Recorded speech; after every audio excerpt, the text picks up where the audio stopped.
Alright guys, we made it in. We're about 3 miles from the truck.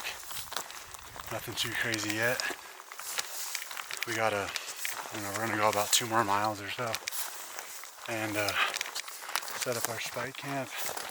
We've got 9 liters of water each right now in our packs, and just gonna set up on this ridge and be able to glass kind of multiple directions from here. It's 3 o'clock in the afternoon, so we'll just be in for the evening glass. It's like I said, our first day in here, so drove a long ways yesterday. We finished that drive this morning, got parked, got our packs loaded, and kind of got situated, and we're gonna give this spot a few days and see what we see. And if not, we've got a couple other plans in place. Go check out some other areas, so super excited. Got a rifle, elk, rifle deer tags, both of us. And we both have wolf tags, so we definitely got some tags in our pocket. Got 12 days to hunt. See what this trip brings. Alright, my brother just glassed a freaking mountain lion. We dropped our camp up there behind us, about a mile. All of our water and crap, and we've been on this little rock face glass in this huge drainage in front of us. And we could hear something down on the bottom making these weird noises. And it wasn't like 20 minutes later, Jake goes, mountain lion. But we only saw him take like 6 steps. And now we're trying to pick him back up again. I think he's in this draw, so we can't see him. Jake's said he would downgrade his tag to this cat, which would be really cool if we can get a whack at him. Wild. Fingers crossed he gets a chance. See what happens. We got about an hour of shooting light left, so just got to see this thing one more time and hopefully knock him down with the 7 PRC. It looks like he's somewhere in the like 500 yard range. If he pops out where we think he's going to pop out, so see what happens here. Alright guys, as you can see, it's getting pretty dark. We've probably got another 15 or 20 minutes of light to at least glass. Pretty much out of shooting light. That cat slipped us a Mickey. Jake saw him for like 5 or 6 steps and he was in this draw. And then he went up through the only live timber patch and we never saw him again. Which is kind of a bummer, but can't complain. Seeing a cat's pretty cool. And then we just heard a bull bugle like a long ways off, probably 3 or 4 minutes ago, down on the bottom of this main drainage here. So we haven't put any eyes on him, but we definitely heard him. So elk season's not open for a few more days, but if we can find a bull and watch him for the next day or two, that'd be sweet. So pretty eventful first day. Gonna glass for the next 10-15 minutes, pack up. Got a pretty good pull to get back up to our spike camp, eat dinner, get some sleep. We're running pretty lean on sleep right now, so need a good night's rest, and then pretty sure tomorrow we're gonna glass into this other side. So see what happens. Check back in the morning.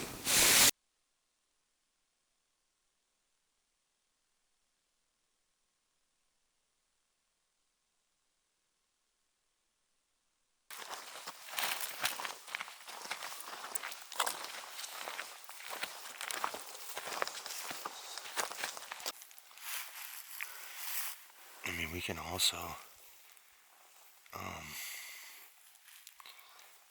get into here and come right down this face to that bench so we can glass across. And we're gonna even build a glass up into this basin here.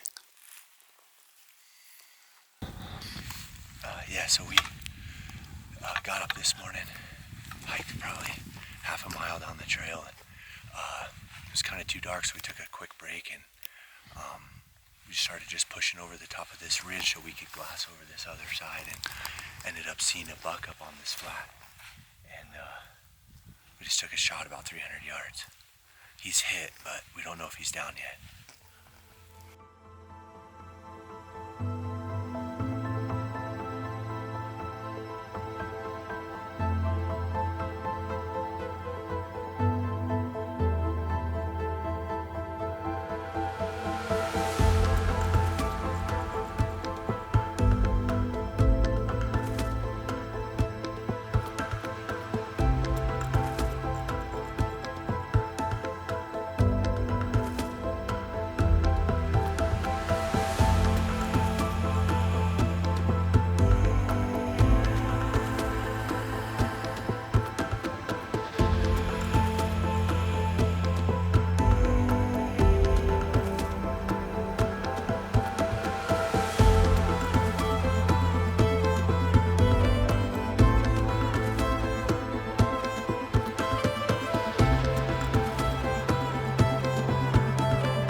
We got Jake's buck all broke down, deboned, the head all Euro'd out, and then we went and glassed. And we picked up another 4-point. Not, I don't know, maybe 10 minutes in the glassing at the most. And he bedded at 375 yards, 378 to be exact. Tried to do the smart thing and wait for him to get up. Sat on him for a little bit. When he got up, he freaking bolted. The smaller buck he was with was spooked by something, I think, in the bottom, and that smaller buck spooked that bigger buck, and he took off quick. So long story short, we decided we should go back and get Jake's meat, get it back to the coolers, get it cold. It's pretty warm out now. It's probably 50 or so. So we're hiking out, and then we'll probably bomb back in here tomorrow morning. So I've got one bag in the gun, and Jake's got one bag in the loose meat in the head. So off we go. Good morning, guys. We're on our way back in. We got Jake's buck packed all the way back out to our base camp last night. Forgot to tell you guys, we weren't able to get his shot on film because it happened so fast. And he had to shoot off my tripod to shoot up over some stuff. So, anyway, we're gonna go back in for that 4-point. The glass that was bedded yesterday after we shot Jake's deer. And see if we can find him. If we can, hopefully we can get a shot this time. If not, just keep glassing. Beautiful morning. It's kind of warm out, but the sunrise is really pretty, so can't complain. See what the day brings. Alright guys, so we dropped into this ridge we were on yesterday to glass, try to find that heavier shallow forked 4-point, but he's gone, it seems like, or we haven't found him. But I'm glassing way across this draw this morning, way over there. And I picked up a smaller buck, which I wasn't sure what his frame looked like until I put the spotter on him. But then just below him was another buck. What looks to be a pretty good 4-point. So they're about 1,300 yards away though, so we're just trying to bed them, and then we're going to drop down into this drainage, go up the other side. It's going to cut off like 600 yards, I think, and hopefully we can get a better look at him. If he's there and he's looking as good as I think he does, we're definitely going to try to kill him. So we'll see what happens. It's 10:30. He's still up on his feet, which is crazy, but he's got to be getting ready to bed here pretty soon. So hopefully by 11:30 noon, we're laying on that ridge, getting ready to take a shot, but see what happens.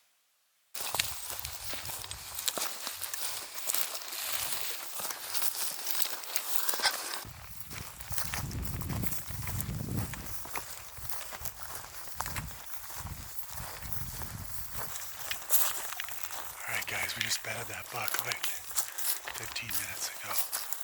We're across this one drainage. We gotta drop in and cross one more. Try to close the distance. Hopefully he's still there. Check back in a minute.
kind of a pain in the ass. He was bedded in this burn, so I had to slide down this ridge on my stomach quite a ways to get below all the limbs that were blocking his vitals, but ranged him at 270 yards, dialed the MOA on the gun, got a really steady rest, and Jake was watching him in the binoculars, and it looks like I freaking smoked him, so pretty sure he's dead down here in the bottom.